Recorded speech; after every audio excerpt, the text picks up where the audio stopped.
Сал буурун. Кыргыз элинин алгыр куштар, тайгандар жана жаа менен аңчылык кылуунун бирдиктүү оюну. Бүркүт салуу. Жааттын курамы 6 адам, 1 жетекчи жана 5 бүркүтчү. Сал буурун оюнунун эрежеси боюнча бүркүтчүлөр өздөрүнүн бүркүттөрү менен төмөнкүдөй 2 көнүгүүнү аткарып мелдешет. Биринчиси чырга, экинчиси үндөк. Чырга. Бул көнүгүүдө ар бир бүркүтчү бүркүттөрүн чыргага учуруп сынашат. Мелдештин шарты боюнча ар бир бүркүтчүнүн аты жөнү аталганда улуттук кийимчен бүркүтүн колуна кондуруп, майданга чыгып, даярданып турат. Бүркүтчүнүн баш кийими, бут кийими жана асты үстүнө кийгени улуттук үлгүдө болуп, мындан сырткары белиндеги куру жана эт салган баштыгы сөзсүз болушу керек. Качан калыстын ышкырык белгиси болгондо, орто ылдамдыкта ат менен чаап сүйрөп, бара жаткан чыргага бүркүттүн томогосун шыпырып агытат. Адатта чырганы ат менен чаап сүйрөгөн тилке 150-200 метрди түзөт. Талапка ылайык, агытылган бүркүт орточо ылдамдыкта сүйрөлүп бараткан чырганы учуп жетип басып калышы керек. Эгерде чырганы албай учуп кетсе, ал жаратылбайт. Эреже боюнча бүркүттүн чыргага учуп жеткен убактысы калыстар тарабынан секундомер аркылуу чеңелип жазылып турат. Бул көнүгүүдө бүркүттүн тапталган деңгээли аныкталат. Эрежеге ылайык бүркүтчү чыргага бүркүтүн бир эле жолу учура алат. Үндөк.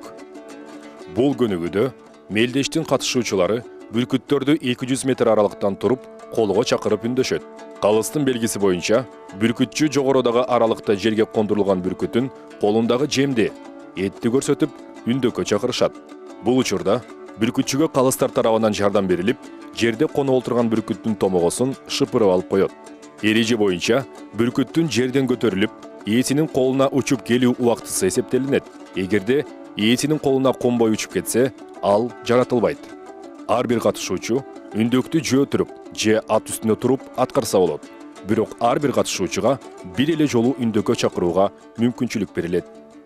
Бүркүт салуу боюнча жеңүүчүлөр үндөк жана чыргадан топтогон упайлары боюнча аныкталат. Бүркүт салуу боюнча катышуучуларга коюлган талаптар. Ар бир катышуучунун улуттук кийимдери жана бүркүтчүлөргө тиешелүү шаймандары, мээлей, туур, жем баштык толугу менен болушу керек. Алгыр куштардын паспорту, эмдөөдөн өткөндүгү жөнүндө сертификат, СИТЕСтин күбөлүгү болушу керек. Далба. Жааттын курамы 6 адам, 1 жетекчи жана 5 кушчу. Бул мелдештин түрүндө шумкар түркүмүндөгү куштардын ылаачын, ителги, шумкарлардын учуу ылдамдыгы бааланат. Ар бир кушчунун аты жөнү чакырылганда, баштан аяк улуттук үлгүдөгү кийимчен ортого кушун колуна кондуруп, мелдеш аянтына жеңил-желпи жүгүрүп чыгат. Качан калыстын белгиси болгондо, катышуучу кушун эркин учурууга кое берет. Андан соң жем баштыгынан жипке байланган далбасын алып чыгып, далбаны айлантып, кушун чакыра баштайт. Ошол мезгилде асманда тегеренип учуп жүргөн куш ээси айланып жаткан далбага учуп келип, чабуул жасай баштайт. Ар бир катышуучуга 2 мүнөттөн убакыт берилет. Убакыт куш биринчи далбага учуп келген мезгилден башталат. Бул убакыт ичинде куш абадан учуп келип, далбаны тээп кетүүгө аракет кылат. Бирок куштун ээси далбаны тегеретип, кушка тептирбеш керек. Ушундай кайталоо берилген 2 мүнөткө чейин уланышы керек. Эреже боюнча далба кекилик кыргоол же көгүчкөндүн куйрук жана канатынан алынып жасалышы керек. Эрежеге ылайык калыстар куштун канча жолу далбага учуп келгени жана шамдага учканы эске алынып, 1ден 5ке чейинки упайлар берилет. Бул сынакта жеңүүчүлөр куштарынын топтогон упайдын санына жараша аныкталат. Далбага катышкандарга коюлган талаптар.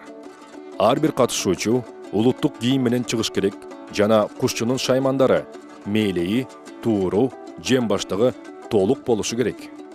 Алгыр куштардын паспорту, эмдөөдөн өткөндүгү тууралуу сертификат, СИТЕСтин күбөлүгү болушу зарыл.